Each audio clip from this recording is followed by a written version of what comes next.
अस्सलामुअलैकुम स्टूडेंट्स, क्या हाल है आपके। उम्मीद करती हूँ कि आप सब ठीक होंगे। और आज के इस वीडियो में हम लोग ब्राइडल का हेयर डू आप लोगों के साथ शेयर करेंगे। हमारे रियल ब्राइड हैं, इसमें हम खास तौर पे साइड पफ को जो है वो स्टेप बाय स्टेप क्रिएट करने वाले हैं और साथ ही बैक पर दुपट्टे सेटिंग के लिए भी एक हाइट क्रिएट कर रहे हैं।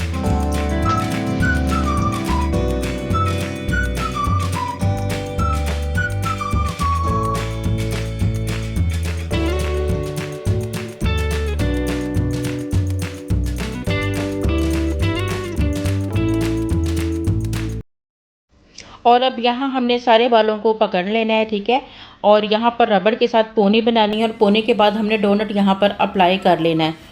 और ये जो हमारा डोनट होता है ये लगाना यानी अप्लाई करना बहुत ज़्यादा इजी होता है। जस्ट आपको पोनी के अंदर अपने इस डोनट को डाल लेना होता है और उसके बाद सारे बालों को इसके ऊपर फैला के सबसे पहले अपनी ब्राइड का के जो सर होता है उसे आगे की तरफ आप झुका लें ताकि आसानी से आप उसके ऊपर एक रबड़ को अगेन अप्लाई कर सकें। और यहाँ एक बड़े साइज़ का जो रबड़ होता है ताकि वो अच्छे तरीके से आपके ये बड़े बन को जो है वो कवर कर सके। इस तरह से आपने डाल लेना है और ये देखें आसान सा हमारा ये बन होता है और बहुत ही ज़्यादा ये नीट और खूबसूरत भी लगता है, ठीक है।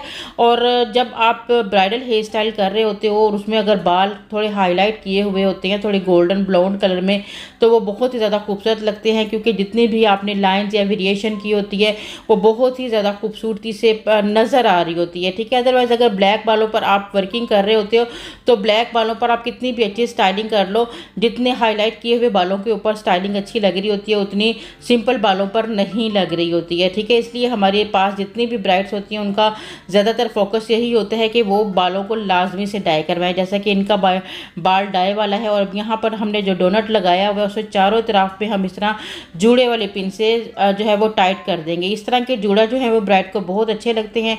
और उसके बाद जब इसके ऊपर दुपट्टे की सेटिंग का होती है तो उनकी फॉल बहुत ही ज़्यादा खूबसूरत आ रही होती है। और अब यहाँ पर जो हमारे मतलब बैक का काम कंप्लीट हो चुके हैं, अब आती है सबसे पहले झूमर की बारी। बिंदिया हम लोगों ने अप्लाई कर ली हुई है, यहाँ झूमर अप्लाई कर लेते हैं। उसके बाद जो साइड के बचे हुए बाल हैं वहाँ पर एक इजी सा मज़े का ज़रा थोड़ा फ्लफ़ी सा जो है ना उसको क्रिएट करेंगे, साइड पफ को क्रिएट करेंगे। तो आपने वीडियो को लास्ट तक देखना है कि हमने कौन सी इजी टेक्निक के साथ जो है वो साइड पफ को क्रिएट किया है। यहाँ पर भी हम थोड़ी थोड़ी बैकोमिन नीचे रूट्स में कर रहे हैं, क्योंकि यहाँ पर अगर झूमर अप्लाई करना है तो अगर रूट्स में थोड़ी बैकोमिन होगी तो हमारा झूमर उठा हुआ अच्छा लगेगा, अदरवाइज़ वो बाल बिल्कुल फ्लैट हो जाएगा और आप सही तरीके से अपने झूमर को अप्लाई नहीं कर पाओगे, ठीक है। तो यहाँ झूमर अप्लाई करने के बाद आपने देख लेना है कि फेस के सामने से कहाँ पर ज़्यादा बाल खूबसूरत लग रहे हैं और फिर आप हल्का सा स्प्रे करके उसी जगह पर भी जो है वो अपने पिन को अप्लाई कर लें।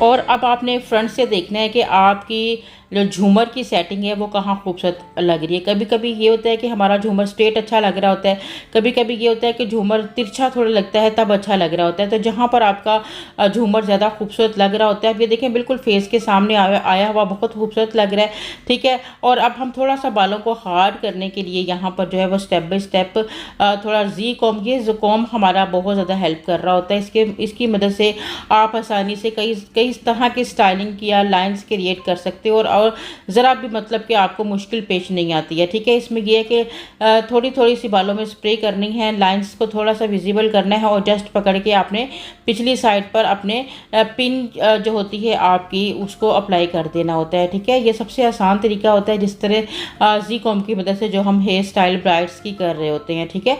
जब हमारे पास टाइम भी बिल्कुल कम होता है तो उस सूरत में हम अक्सर इसी कॉम की मदद से जब हम क्योंकि अगर आप एक लाइंस को बनाने की वेरिएशन करने की कोशिश करोगे तो उसमें अच्छा खासा टाइम चाहिए होता है। लेकिन कभी कभार ऐसा होता है कि ज़्यादा आपका मतलब काम का बर्डन ज़्यादा होने की वजह से आप जल्दी जल्दी अगर काम करना चाहते हो तो आप इस टेक्निक को जो आपको आज इजी से सिखाई जा रही है उसको आप कर लें। अब इस सेक्शन को आपने ऐसे पकड़ना है कि देखें इसमें जी कॉम के साथ साथ सिर्फ कॉम भी किया है कितनी अच्छी। और वैसे भी जो हाईलाइट किए हुए बालों की लाइंस हैं वो बड़ी प्यारी सी लग रही हैं, ऊपर से बालों में क्रिम्प भी हुआ है, ठीक है। तो उससे और ज़्यादा और वैसे भी रियल में भी ब्राइड के बाल खूबसूरत हैं, ठीक है। बाज़ औक़ात ब्राइड्स के हेयर में जो हेयर होते हैं वो बहुत ही लाइट होते हैं फ्रंट से ख़ास तौर पे, और उसमें वो लुक ही नहीं होता। तो इस तरह इसमें बाल भी मायने रखते हैं। आपने इस तरह से बालों को कॉम्ब करना है। कॉम्ब करने के बाद आपने फ्रंट से देखना है कि कहाँ पर ज़्यादा अच्छा लग रहा है, और एक ही सेकंड में ये देखें आपकी लाइंस जो हैं वो ईज़िली तरीके से क्रिएट हो चुकी हैं। और अब आपने जो है वो मतलब नीचे वाले सेक्शन हमें थोड़ा लूज़ लगा था, तो उसे भी हमने साथ इसके हल्का सा मिलाया है। अगर चाहें तो हर लाइन को आप अगेन फिर से लाइट सा विजिबल करें। और ये सबसे आसान वाला आपको पफ का मेथड बता दिया। पीछे बचे हुए बालों को आपने सारे इसी जो आपका बन है इसके गिर्द भी आप लपेट के काम ख़त्म कर सकते हो, और चाहें तो थोड़ा सा लुक क्रिएट करने के लिए इन्हें कर्ल्स करके भी हल्का फुल्का सेट कर सकते हो। इससे ज़रा लुक और भी ज़्यादा खूबसूरत आता है। और अगर आपकी ब्राइड का दुपट्टा नेट का हो तो फिर तो ये इस तरह की स्टाइलिंग बहुत ज़्यादा ज़रूरी होती है, ताकि आपके दुपट्टे के अंदर से भी आपकी स्टाइलिंग थोड़ी बहुत नज़र आती रहे, ठीक है। और ये हमने कोन आयरन की मदद से जितने बचे हुए बाल थे उन सबको जो है वो कर्ल्स किया है। और कर्ल्स करने के बाद कर्ल्स को आप इधर ही हल्के हल्के हाथों से इसको लूज़ सेट भी कर लें, ठीक है। ये बहुत खूबसूरत लगते हैं इस तरह से। और उसके बाद आपने फिर अब दुपट्टे के लिए आपका काफ़ी ज़्यादा वॉल्यूम यहाँ पे क्रिएट हो चुका है। बैक पर दुपट्टे की सेटिंग आपने कर लेनी है, ठीक है। और फिनिशिंग लुक देखने के बाद मज़े का प्यारा सा कमेंट करना मत भूलिएगा। इसके साथ ही इजाज़त दीजिएगा, दुआओं में याद रखिएगा। अल्लाह हाफिज़।